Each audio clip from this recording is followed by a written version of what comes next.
बच्चों स्टार्ट करते हैं एक्सरसाइज 5.1 का क्वेश्चन नंबर 4 से पार्ट 6 तक के सभी क्वेश्चंस पिछली वीडियो में कवर हो चुके हैं। अब वहां जाकर उन क्वेश्चंस को देख सकते हैं किस तरीके से हमें क्वेश्चंस के सोल्यूशन फाइंड करने हैं।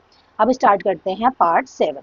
तो इन क्वेश्चंस में हमें क्या चेक करना है कि which of the following are AP, कि ये जो सामने सीरीज गिवन है इनमें से कौन सी हमारी एपी है, हमें ये फाइंड करना है। एपी फाइंड करने के लिए हमें क्या फाइंड करना होता है कि जो इनकी कॉमन डिफरेंस है, जो इनका कॉमन डिफरेंस है वो सेम है या नहीं है। अगर कॉमन डिफरेंस सेम आता है तो गिवन सीरीज हमारी एपी होगी, और अगर डिफरेंट आता है तो ये एपी नहीं होगी।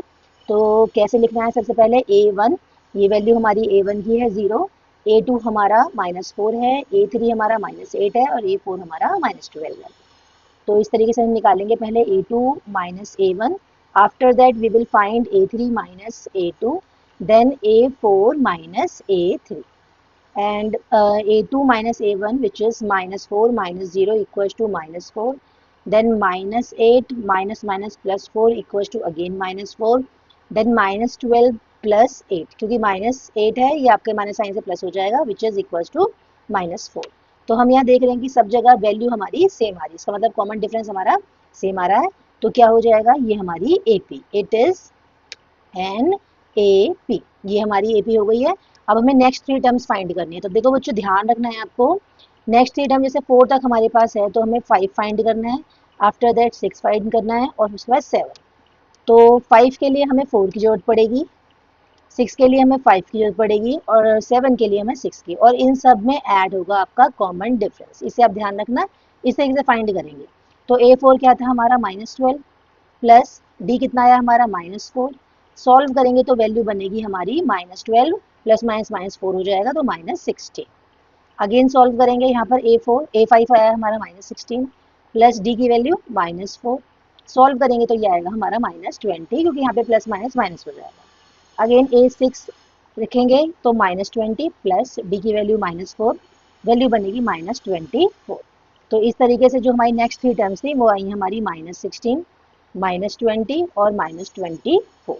This is our final answer. Now move to the next part, part 3। इसको फाइंड करना है, सबसे पहले चेक करना है कि एपी है या नहीं है। तो यहाँ पर बच्चों आप देखो a1 -1/2, a2 again -1/2, a3 again -1/2 and a4 is again -1/2। तो सबसे पहले कॉमन डिफरेंस यानी कि a2 minus a, after that a3 minus a2, उसके बाद a4 माइनस a3। इस तरीके से हमारी वैल्यूज फाइंड होगी। अब a2 माइनस a1 यानी कि -12 माइनस और ये माइनस, तो ये बनेगा +12, कैंसिल हो जाएगा, वैल्यू हो गई हमारी 0। Next a3 -1/2, minus minus half करेंगे +12 और वैल्यू कैंसिल हो गई, वैल्यू हो गई हमारी 0। ऐसे यहाँ पर -1/2 a4 की वैल्यू, माइनस का साइन a3 की वैल्यू -1/2 प्लस हो जाएगा 1/2, कैंसिल होकर वैल्यू आ गई 0। तो यहाँ सब जगह कॉमन डिफरेंस हमारा 0 है, तो ये हमारी एपी है। Yes, it is an AP. अब ये तो श्योर हो गया कि ये हमारा एपी है। अब नेक्स्ट टर्म फाइंड करनी है। तो बच्चों नेक्स्ट टर्म मैंने क्या बताया था अभी, जैसे हमें A5 फाइंड करना है, आफ्टर दैट A6, उसके बाद A7। इस तरीके से हमें टर्म फाइंड करनी है। A5 के लिए 4 को यूज़ करना है, A6 के लिए A5 को, उससे पहली वाली टर्म, और A7 के लिए A6 को, और इन सब में हमें ऐड करना है कॉमन डिफरेंस को। ठीक है, अब A4 की वैल्यू -1/2, देखो ये रही बच्चों, और इसमें 0 ऐड करेंगे तो वैल्यू यही आ जाएगी -1/2। सिमिलरली ये वैल्यू भी आएगी -1/2 और ये भी हमारी -1/2, क्योंकि सीरीज हमारी कांस्टेंट सीरीज है, मतलब ये भी तो है उसके अलावा कांस्टेंट है, क्योंकि जो वैल्यूज हैं वो चेंज नहीं हो रही हैं। तो इसका मतलब जो नेक्स्ट टर्म्स आई हैं वो भी आपकी यही आएंगी, -1/2 -1/2 -1/2। तो ये आपका आंसर हो जाएगा -1/2, अगेन -1/2 एंड अगेन -1/2। ये आपका फाइनल आंसर। अब देखते हैं नेक्स्ट पार्ट को। नेक्स्ट पार्ट है बच्चों आपका 1, 3, 9, 27 डॉट डॉट। ये आपकी फिर से हमें चेक करना है कि ये एपी है या नहीं। तो सबसे पहले हमने मार्क किया फर्स्ट टर्म को A1, then A2 second term, A3 third term and A4 fourth term. इसके बाद हम फाइंड करेंगे A2 minus A1, second term में से फर्स्ट टर्म, फिर A3 माइनस A2 थर्ड में सेकेंड, फिर A4 माइनस A3 फोर्थ में से थर्ड। तो A2 हमारा 3 है, A1 हमारा 1 है, माइनस करके 2 आ गया। A3 हमारा 9 है, A2 हमारा 3 है, माइनस करेंगे 6 आ गया। A4 27 है, A3 हमारा 9 है, माइनस जब करेंगे तो यहाँ पर आएगा हमारा 18। 27 माइनस 9 करेंगे तो यहाँ एक कैरी जाएगा, ये बोरो करेगा इससे, तो 17, ये 8 हो जाएगा यहाँ पर, और यहाँ 1, तो ऐसे करके आ गया 8, 18। तो अब हम यहाँ देख रहे हैं जो कॉमन डिफरेंस है हमारा वो हर जगह अलग अलग आ रहा है, तो इसका मतलब जो ये गिवन सीरीज है ये हमारी एपी नहीं है। तो हम लिख देंगे यहाँ पर 8 इज नॉट ए पी, ये हमारी एपी नहीं है। क्यों नहीं है? क्योंकि इसका कॉमन डिफरेंस सब जगह अलग अलग आ रहा है। अब सॉल्व करते हैं नेक्स्ट पार्ट। नेक्स्ट क्वेश्चन है बच्चों हमारा a, 2a, 3a, 4a dot dot, ये हमारी एक सीरीज है, चेक करना है ये एपी है या नहीं है। तो सबसे पहले ये हमारी first term a1, then second term a2, then third term a3, और इसके बाद हमारी फोर्थ टर्म हो गया a4। टर्म्स आ गई। अब चेक करते हैं इनकी कॉमन डिफरेंस को, मतलब a2 माइनस a1, उसके बाद a3 माइनस a2, उसके बाद a4 माइनस a3। सब जगह से अब माइनस करना स्टार्ट करते हैं। सबसे पहले 2a माइनस ए करेंगे तो माइनस ए आ जाएगा। इसके बाद 3a माइनस 2a, यहाँ पर a3 की वैल्यू 3a और a2 की वैल्यू 2a, माइनस करेंगे तो 3a minus 2a equals to a। Again a4 is 4a minus a3 is 3a, minus करेंगे तो a। सब जगह से कॉमन डिफरेंस सेम आ रहा है, इसका मतलब ये हमारा AP है। 8 इज एन AP, ये AP है। अब क्या फाइंड करनी है? नेक्स्ट टर्म्स, यानी कि 4 तक तो हमारे पास हैं, हमें 5, 6 और 7 ये टर्म्स हमें फाइंड करनी है। तो 4 के लिए 5 के लिए पहले 4 लिखेंगे, 6 के लिए 5 लिखेंगे, और 7 के लिए हम 6 लिखेंगे। यहाँ सब जगह हम डी ऐड करेंगे क्योंकि ये हमारा कॉमन डिफरेंस है। अब यहाँ पर A4 की वैल्यू देखो बच्चों, 4a है, 4a में आप कॉमन डिफरेंस ऐड करेंगे a, तो ये निकल के आएगा आपका 5a। अगेन A5 आपका कितना आया है? ये 5a plus common difference a, तो ये हो जाएगा आपका 6a। नेक्स्ट A6 कितना आया था बच्चों? 6a, इसमें कॉमन डिफरेंस ऐड करेंगे a, तो ये बनेगा 7a। इस तरीके से a, 2a, 3a, 4a, 5a, 6a, 7a, ये आपका आंसर। नेक्स्ट सॉल्व करते हैं पार्ट नेक्स्ट 11। तो यहाँ सबसे पहले चेक करना है कि हमारा AP है या नहीं है। बच्चों से थोड़ा डायरेक्ट ले लेते हैं, तो सेकेंड में से फर्स्ट, थर्ड में से सेकेंड, और फोर्थ में से थर्ड। माइनस करते हैं, a स्क्वायर माइनस a करेंगे, तो बच्चों a कॉमन आएगा, ब्रैकेट में आ जाएगा a माइनस 1। नेक्स्ट सॉल्व करेंगे तो a cube minus a square common है, ब्रैकेट में a माइनस 1। बच्चों यहीं पर ये डिफरेंट हो गया है, आगे हमें फर्दर कैलकुलेट करने की नीड नहीं है, बट कर भी सकते हैं, कोई प्रॉब्लम नहीं है। तो ये बनेगा हमारा नेक्स्ट A4 माइनस A3, तो यहाँ पर a क्यूब कॉमन हो गया, तो अंदर आ जाएगा a माइनस 1। तो इस तरह से हम देख रहे हैं कि यहाँ पर a ब्रैकेट में a माइनस 1, यहाँ a स्क्वायर ब्रैकेट में a माइनस 1, यहाँ a क्यूब ब्रैकेट में a माइनस 1, यानी कि डिफरेंट वैल्यू आई है। और ऐसे वाले केस में क्या हो जाएगा? इट इज नॉट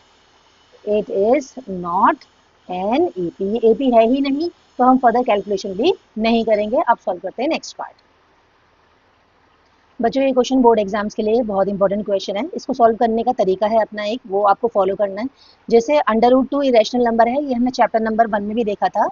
इसके बाद अंडर रूट 8 एक सिंपलेस्ट फॉर्म में नहीं है। क्यों नहीं है? क्योंकि अंडर रूट 8 को हम ऐसे लिखेंगे 2 इंटू टू इंटू टू, मतलब 2 टू 4 टू 8।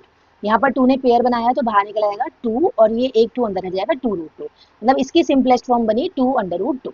नेक्स्ट हम 18 को सॉल्व करेंगे, तो ये बनेगा हमारा 2 3 जा 6, 3 जा 18। तो अब यहाँ देखो बच्चों, आप इन्होंने पेयर बना दिया, 3 ने पेयर बना दिया, 3 बाहर है और अंडर रूट 2, इसलिए इसका जो सिंपल फॉर्म है वो आया है हमारा 3√2।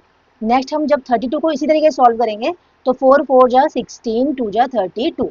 ठीक है, अब यहाँ 4 का पेयर बन गया है, तो 4 बाहर आ जाएगा अंडर रूट 2। तो इनकी सिंपल वैल्यूज को लेते हैं हम। अंडर रूट 8 की वैल्यू बच्चों 2 अंडर रूट 2, अंडर रूट 18 की value 3 under root 2, under root 32 की value 4 under root 2 dot dot dot.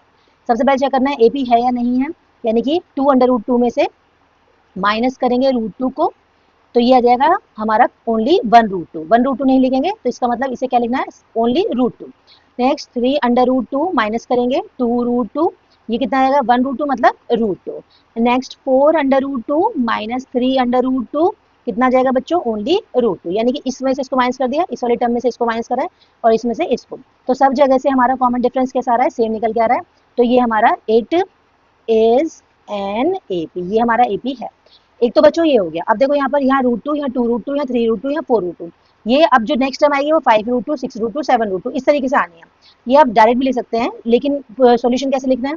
Solution के लिए हमें क्या करना है कि हमें A5 चाहिए, उसके बाद हमें A6 की जरूरत पड़ेगी, और उसके बाद हमें A7 की जरूरत पड़ेगी। ठीक है, तो 5 के लिए हम 4 के साथ D को ऐड करेंगे, 6 के लिए हम 5 के साथ D को ऐड करेंगे, एंड 7 के लिए हम 6 के साथ D को ऐड करेंगे। तो A4 कितना था हमारा? देखो बच्चों, ये A1 है, ये वाला A2 है, ये वाला A3 है और ये वाला A4 है, ठीक है। तो ये जाएगा हमारा 4/√2, इसमें हमने कॉमन डिफरेंस √2 को ऐड करा, ये वैल्यू आ गई हमारी 5/√2। इसके बाद A5 5/√2, D ऐड किया हमने √2, it will become 6/√2। And A7 के लिए A6 की वैल्यू 6/√2, इसमें ऐड किया हमने √2 को, which is our common difference, add करने का वैल्यू आती है 7/√2। तो 5√2, आफ्टर दैट 6/√2 एंड लास्ट 7/√2, ये हमारा final answer. Question is important, बच्चों बार बार प्रैक्टिस करेंगे तो क्वेश्चन अच्छे से दिमाग में सेटल हो जाएगा। अब सॉल्व करते हैं नेक्स्ट क्वेश्चन। नेक्स्ट क्वेश्चन है बच्चों √3, √6, √9, √12।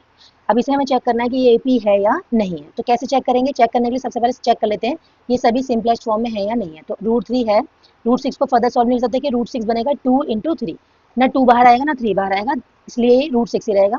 √9 को हम मैक्स कर सकते हैं कि 3 × 3 लिखेंगे, 3 बाहर आ जाएगा।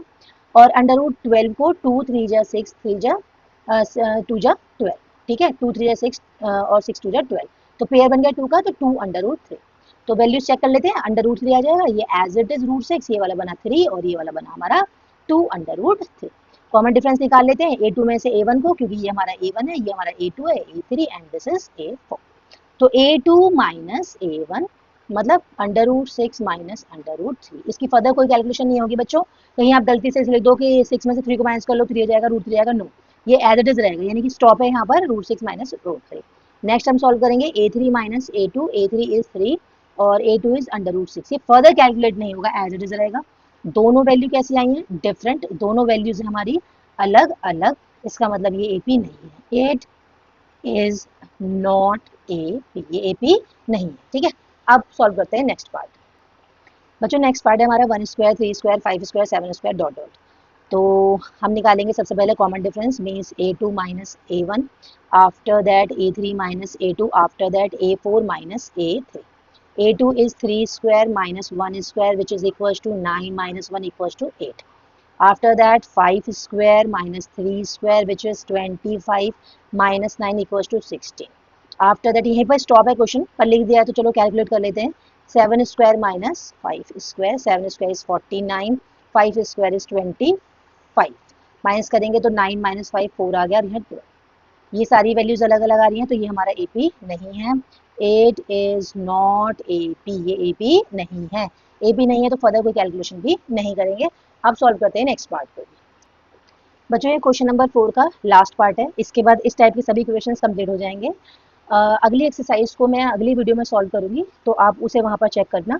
बाकी इन सभी क्वेश्चंस की प्रैक्टिस बार बार करना ताकि ये आपको अच्छे से सेटल हो जाए। स्टार्ट करते हैं सॉल्यूशन। 1 स्क्वायर, 5 स्क्वायर, 7 स्क्वायर 73, ठीक है। तो सबसे पहले कॉमन डिफरेंस मतलब A2 माइनस A1, उसके बाद A3 माइनस A2, उसके बाद A4 minus A3।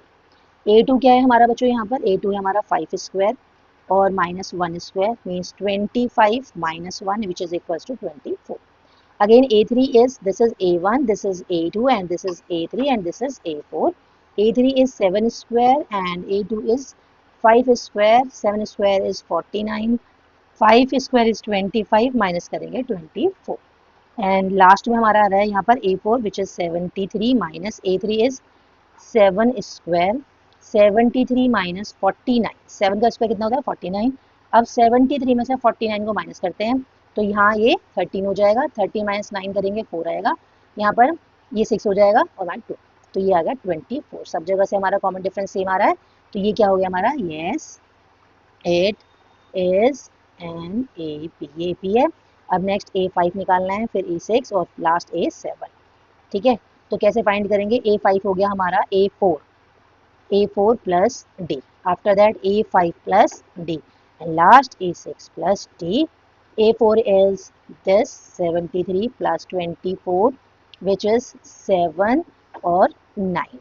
Next 97 plus D 24, 7 or 4 11, 1 carry 10 or 12, 121 and last 121 plus 24 which is 5 plus 1, oh sorry 4 plus 1 5, 2 plus 2 4 and 1 as it is. This is your final answer. बच्चों सारे questions अच्छे से complete हो गए हैं, अब इन्हें आपको बार बार प्रैक्टिस करना है। बाय बच्चों।